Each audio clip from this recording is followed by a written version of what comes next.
आज हातकणंगलेमध्ये जी दुर्दैवी घटना हिंदू महिलांच्या बाबतीत घडली, त्या घटनेमध्ये तपास यंत्रणेच्या माध्यमातून जे आरोपीच्या मोबाईलमधून जो डाटा रिकवर केला, जे चॅट रिकवर केले, त्याच्यामध्ये असं स्पष्ट त्या आरोपींचं इतर त्याच्या सहकाऱ्यांबरोबरचं बोलणं, त्याच्यामध्ये एक वाक्य असं आहे की मराठे की एक बाई छोडणे की नाही,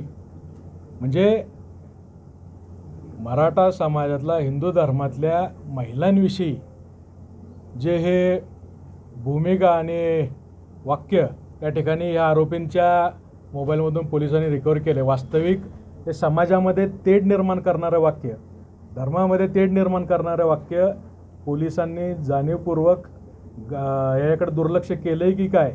अशी भावना सध्या समाजामध्ये निर्माण झालेली आहे. वास्तविक पाहता भारतीय न्याय संहितेच्या मध्ये एक सेक्शन 299/196 हे या ठिकाणी या केसमध्ये लागायला पाहिलं होतं आणि जवळजवळ 10-12 त्रुटी या तपास यंत्रणेमध्ये आढळल्यामुळे या ठिकाणी SP साहेबांना आणि मुख्यमंत्री साहेबांना भेटून आम्ही हे निदर्शनास आणून देणार आहोत आणि कुठेतरी आरोपींना सहकार्य करण्याच्या दृष्टिकोनातून हा तपास कुठेतरी एक लूफॉल त्याच्यामध्ये ठेवण्याचा प्रयत्न या ठिकाणी होतोय आणि हा होऊ नये, त्या आरोपींना शिक्षा व्हावी या दृष्टिकोनातून आजची ही पत्रकार परिषद आम्ही घेतली. आमची भूमिका स्पष्ट आहे की हे ज्या त्रुटी आहेत त्या त्रुटींची पूर्तता करून या आरोपींवर योग्य ते कलम त्या ठिकाणी लावून त्यांना कडक शिक्षा या ठिकाणी झाली पाहिजे. अन्यथा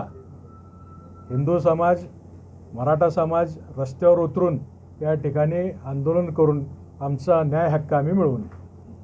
अधिकाऱ्यांच्या बद्दलची काय भूमिका आहे? जर या तपास यंत्रणेच्या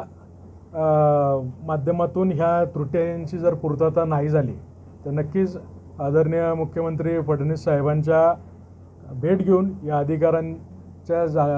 चुकीच्या पद्धतीनं जो तपास हलगर्जीपणा जे लूफॉल्स या केसमध्ये ठेवण्याचा प्रयत्न चालू आहे की त्यांच्या निदर्शनास आणून देऊन त्या ठिकाणी त्यांच्याकडनं योग्य ती कारवाई आम्ही मागणी करणार आहोत.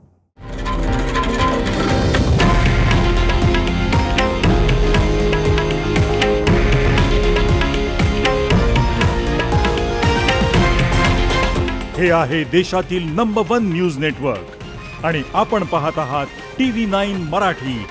एकमेव.